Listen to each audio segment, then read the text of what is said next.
Hi everyone, this is Denise and welcome back to my channel.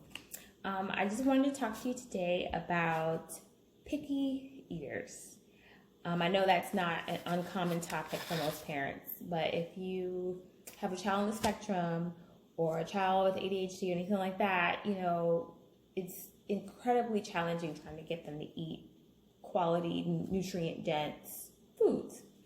Oftentimes, these kids are heavily addicted to like wheat and dairy and processed sugar and all the other crap that's out there. So it makes it challenging because they already have, as a result of eating those foods, inflammation and yeast overgrowth and gut dysbiosis and, nutritional deficiencies and malnutrition. And it's just, the list goes on and on. But if they're addicted to those foods that's directly causing all those symptoms, we got to find a way to get them off of the merry-go-round. So I know there's a couple things I did with my son that seem to help. So I just want to share them with you. The first thing I tell most people is to maybe make a list, right? Make a list of some of the foods that they currently eat and swap it out for healthier versions. So rather than, let's say, chicken nuggets, you want to do gluten-free nuggets. Just give them the same foods. Meet them where they are. I mean, you can't expect a kid that's eating like ice cream and Cheetos and chicken nuggets to all of a sudden want to eat like spaghetti squash. It's not going to happen. But if you can give them the same foods that they're used to eating, just in a healthier way, you've already kind of, you're moving in that direction, right? Baby steps. Another thing that I would say is exposure to the foods that you want them to eat and give them in small portions. So for instance, if you want your kids to eat certain vegetables or vegetables period, I would put, vegetables on the plate. Just put it on the plate. Put it right there. I know sometimes they have those plates that are like compartmentalized where it has like little boxes or whatever, but put it right there on the plate. That way they can see it, they can sniff it, they can touch it. They don't have to eat it if they don't want to in the beginning, but you want to just have it there so they see it, they smell it, they know what it is, and they can identify what it is. And then eventually we're going to work towards getting it off of the plate into their mouth. I know in the beginning with my son, a lot of the foods that I started, giving him because I kind of just went cold turkey. I was just like, Monday, this is what's happening. So I had to do a lot of if-then. So if you eat this chicken nugget, if you eat this pea, I'll give you this chicken nugget. If you eat this carrot, then I'll give you this whatever it is. And sometimes when you're doing baby steps too with trying to get them off of the wheat and the dairy and stuff, you may have to use those foods as incentives. So if you eat this carrot, you get to have this cookie. Or if you eat this whatever, I'll give you a bite of whatever, the offending food is. And slowly as you wean them off of the bad food, you're increasing the good food. And, if let's say, for example, they are eating peas, let's say you put 3 peas on the plate. They don't have to eat all 3. Maybe they just eat 1. The goal is to get it in their mouth, so each day. And it's going to take time. It's going to be a process. It may not happen the first time. They might just throw the whole plate across the room. That's okay, but we have to work towards that. Another thing I would say would be to cook the food differently, meaning that if you find out that they like this particular food, because you want to kind of get their exposure up, right? Get the variety out there. It's cook it a different way. So instead of maybe giving them pureed carrots or boiled carrots or steamed carrots or roasted carrots, give them raw carrots. Or a different way. Like I said, like my daughter, she likes certain foods a certain way. Like she would gladly eat a French fry, but if I all of a sudden make mashed potatoes, she's kind of like, she's not a fan. But we have to switch it up. Carrots, she loves raw carrots, but if I cook it, she's like, no, I don't want it. I don't like it. I don't like the way it tastes. So we have to find creative ways of making the food. So I would say, pick the food that you want them to have and cook it a different way. So whether that be, boiling it, steaming it, roasting it, frying it, baking it, shredding it, Oftentimes you can do smoothies or juicing it. So my kids like smoothies. Not everybody's kid likes smoothies because sometimes, there's textual issues with that as well. But if you can get your kid to take a smoothie, put it in the smoothie. Put an apple, put a banana, put the fruits in the smoothie that they like. And then maybe throw in some spinach or throw in a beet or something like that. Oftentimes I find like carrots and beets are less offensive than like kale and spinach and things like that. But mix it up and blend it up, and there's their smoothie. Or make a muffin. Muffins are great. I can't tell you how many vegetables and how many things I've hidden in a muffin with my kids. So please don't tell them. But definitely, if you, let's say zucchini. Zucchini is a type of squash that I use all the time with just about anything. But I'm constantly making muffins, and I put that in a muffin every single time. Zucchini I find is one of those vegetables that doesn't carry a heavy or much of a flavor. So it could be hidden in just about anything. So make a muffin, make some, gluten-free, chocolate chip muffins, and put some shredded zucchini in there, blend it up in the batter, cook it, bake it, done. Or maybe like a breakfast casserole, add in, your vegetables there as well. But try to figure out ways to do it differently. Popsicles are good. So you take that same smoothie that they may not like, but if you put it in a popsicle mold and freeze it, they may eat it that way.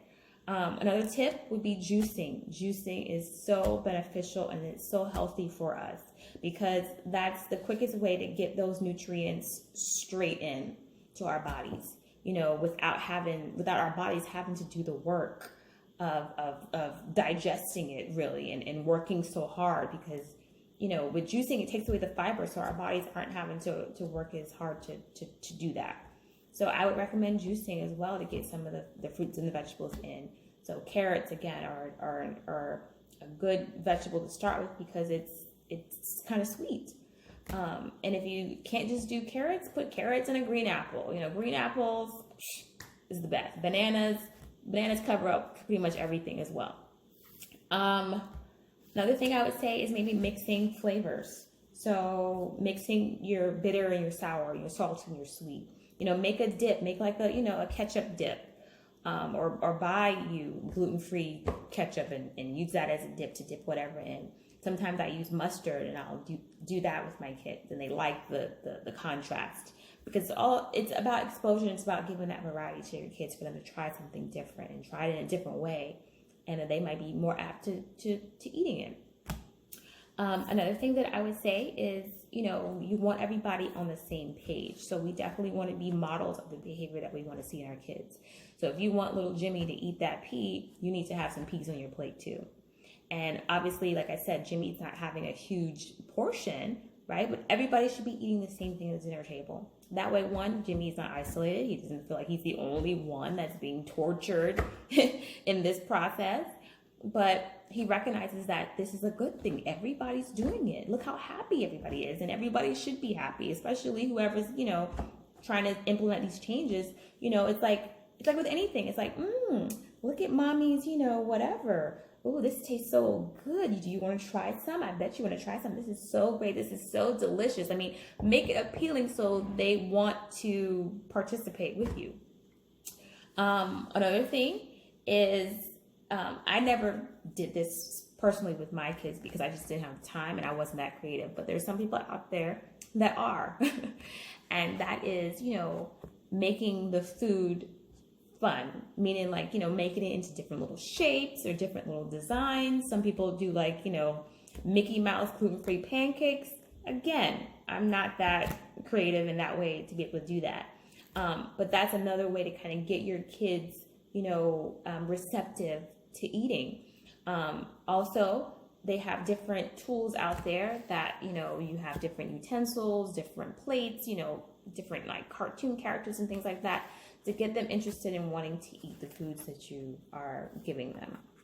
I know like my kids have like special cups, that's their special cup. And oftentimes if let's say we are doing smoothies or we're juicing, I pour it into their special cup, and that makes them more excited to want to take it. Another thing that I would suggest is get your kids in on what you're doing. So if you're cooking or you're baking or you're mashing up something, get them to participate. Sometimes when they're involved in the process, they feel empowered and they're more apt to be curious about it. It's like, oh, look what happened to this potato when I started mashing it. It turned into this.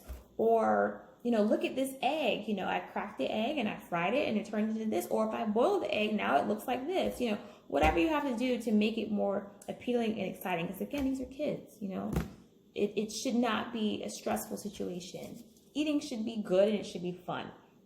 So if you find yourself stressed out, take a step back, take a minute. Because if you're stressed out and you're pressuring little Jimmy to eat that pea, and he's like, if you don't eat this pea, you won't leave this table. I mean, that's not going to get anybody excited to do anything. Really, it's just not going to work. So, and we want them to not have negative associations with food either. So if they don't eat the pea or whatever it is, it's okay, because again, it's baby steps. We'll get there, but it's about being consistent in these steps as well. Another thing that I found to be super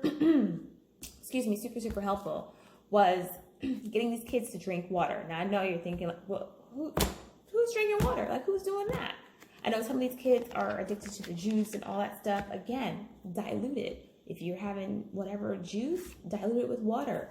Maybe it's 75% juice, 25% water, and then as time goes by, you decrease it. You wean them off of the juice and then you increase the water.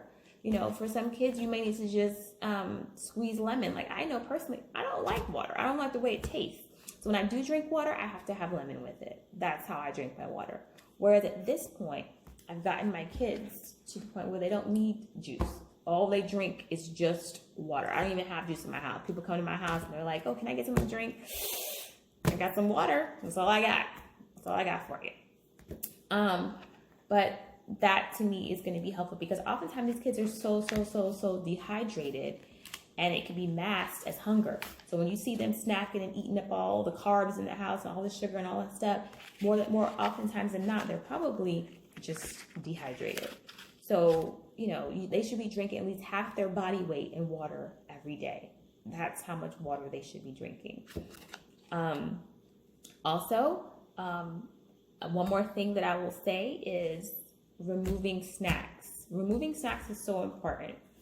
Again, if these kids are munching and snacking all day long, they're not going to be apt and ready to eat whatever meal you've prepared or sat in front of them. So you kind of want them hungry. You want them to that point where they're going to be like, oh, I ain't had nothing all day. Like, I'm ready to eat. So that's helpful. And then lastly, this book by Dr. Natasha McBride, this book changed my life.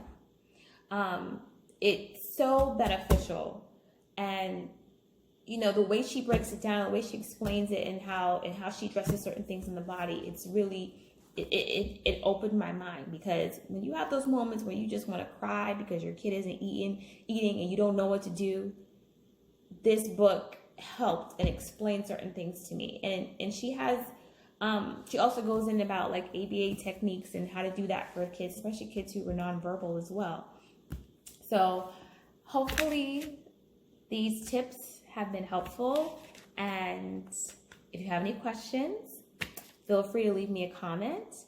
You can also follow me on Instagram. I usually post like little mini videos, and I have other things that I post on my Instagram page as well. But I hope this was helpful, and I'll talk to you later. Bye.